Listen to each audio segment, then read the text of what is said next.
Alright folks, round two. Wheeling. This is a learned skill. It's not something you're just going to be natural at. It's going to take time to get the feel of pressure, how much to push. As you can see, this bird is fin feathered, so learning when to stop, learning when's enough. The goal here is to take the fat off and not damage the skin, especially on the belly side where you see me expose the quills.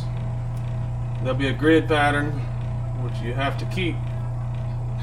Grid pattern equals memory. When you blow dry that bird, it'll kind of go back to where it was.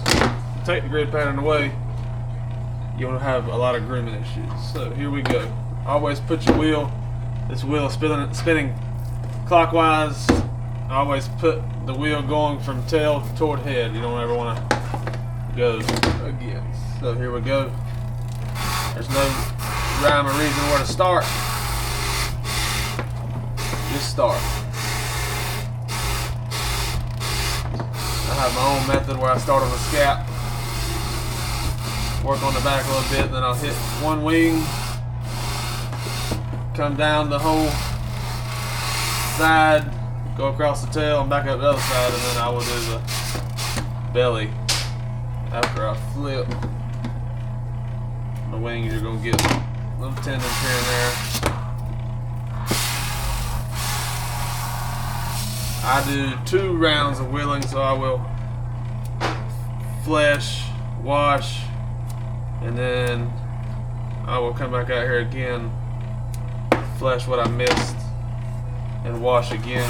When you put a bird in a sink, whatever fat you have left is going to be absorbatory toward water.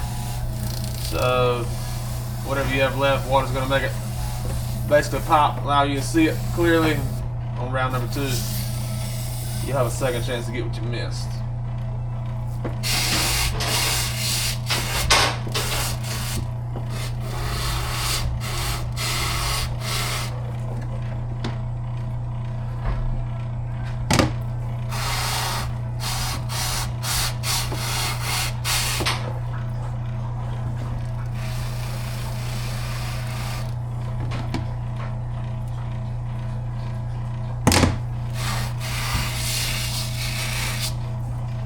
So that wing is done. We'll hit these side pockets. The side pockets always be kind of fatty. You'll know when you expose them. The side pockets will be the longer quills that are meeting the breast.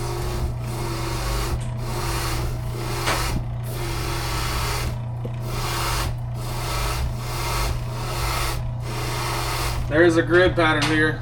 You can take your wheel and go this way, and take your wheel and go this way, and get all in between the quills, and make sure everything's getting touched and exposed.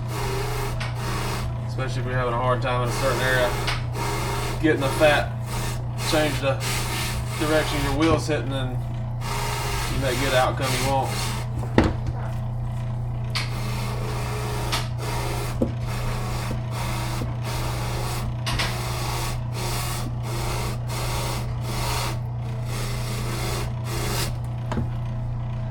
As you can kind of see, one side versus the other, pretty distinctive. There isn't long quills that you're exposing on the back, you're mainly just getting the fat off. Now on the back track, where the spine was, there is a little strip of quills. Again, there's not really much to expose, but you definitely want to hit the butts.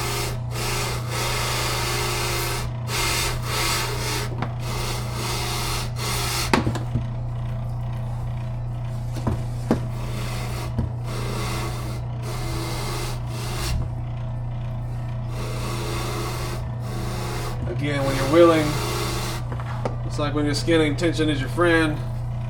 If you don't have tension and you got a bunch of clumped up skin, that wheel's gonna grab and you might have a disaster on your hands.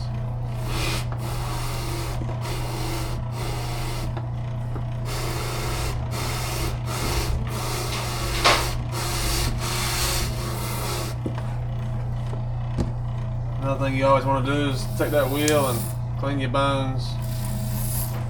Take you a wire or airbrush cleaner, something, stick in there. Get that marrow out. You definitely got to get it out at some point, whether it be an hour later.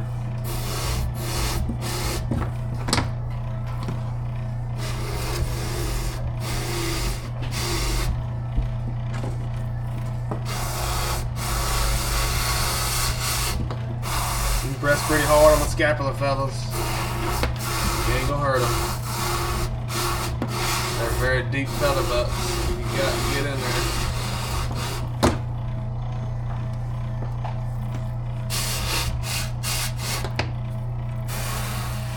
Be careful for your hole. I'll go back and sew that when I come back out of the wash when everything's a little bit cleaner.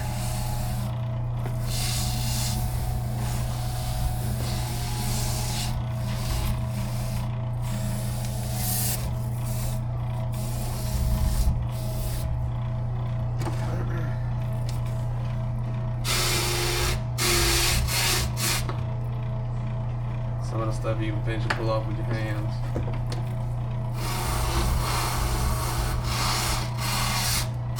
Whatever works.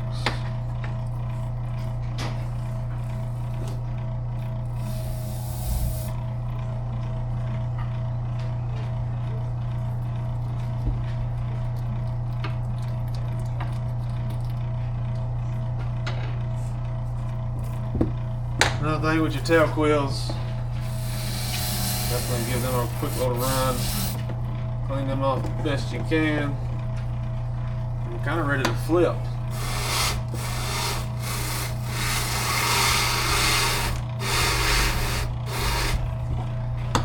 This is where things get a little bit more tedious, I'd say, or not tedious, but there's a fine line of underwilling and overwilling.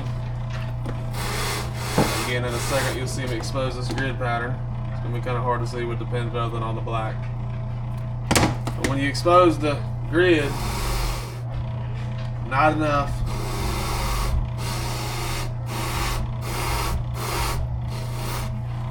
And enough. And you can see there's a bunch of little connective tissues in that one little gap. Those feathers are attached and are unable to spin or unable to change on you. If you were to keep holding that wheel in this area and break those connective tracks, then you lose your memory of your feather.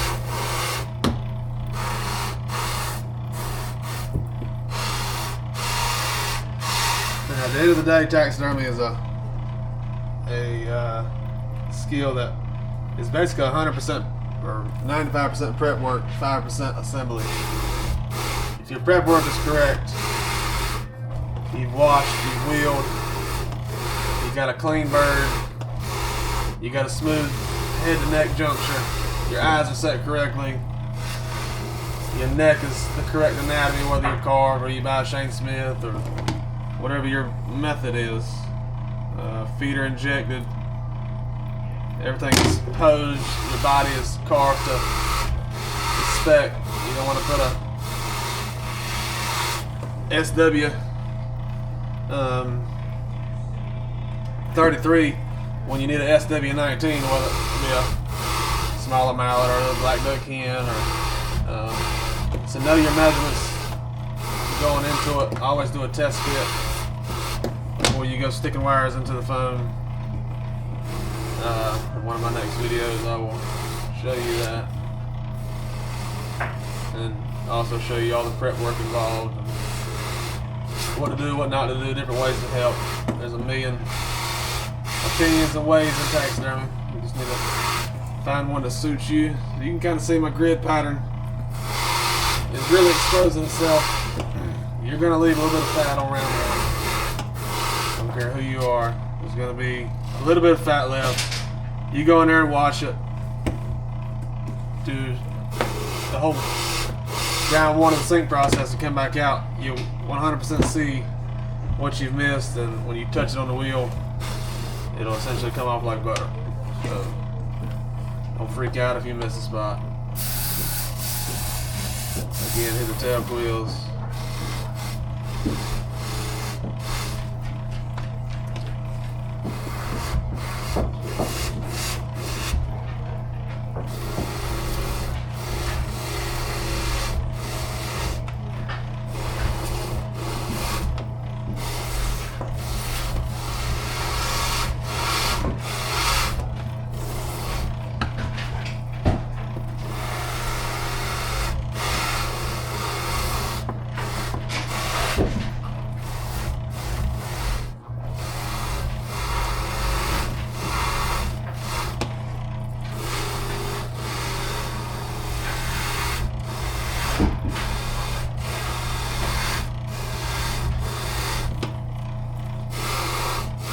watch how I do it. I go one way, I spin the bird, and I go a different direction. Help that wheel get in there and bite that fat, bite that membrane, and get it removed.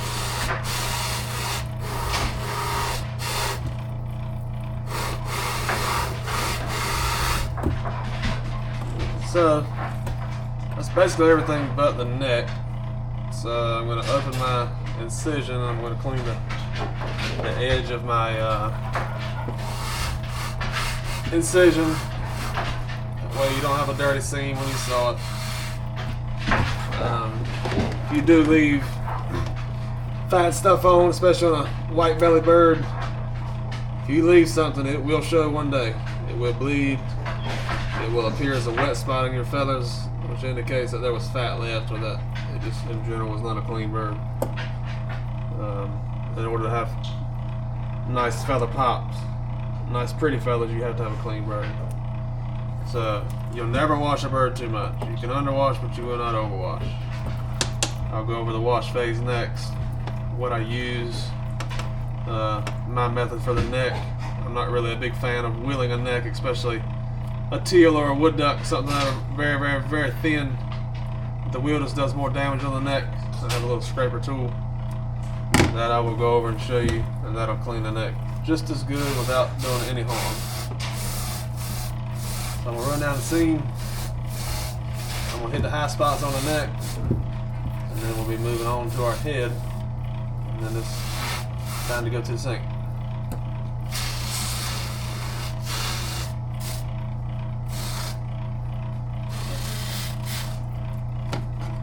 Got some red left around the vent, totally fine. Nick it off right quick.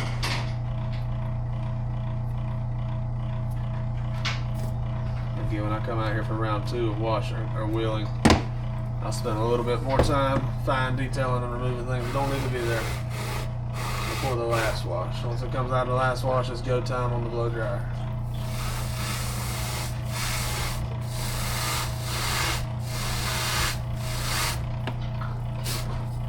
Don't ever put your feathers from the inside of the bird onto the wheel, especially along the primary. You'll ruin the barbules, and it'll never zip correctly when you're blow drying.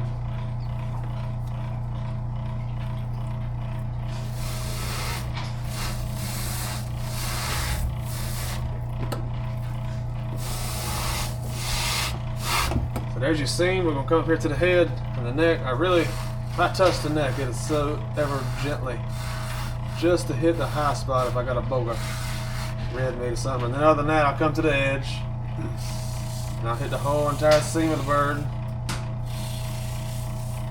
There'll be some fat underneath. You can always get that.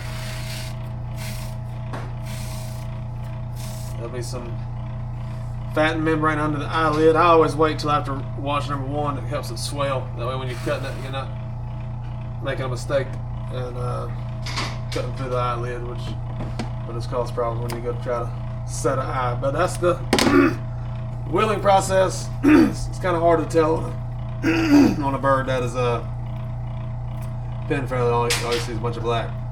But you can see the grid pattern and how it works and how those feathers stay connected and work with one another. And let's go to the sink.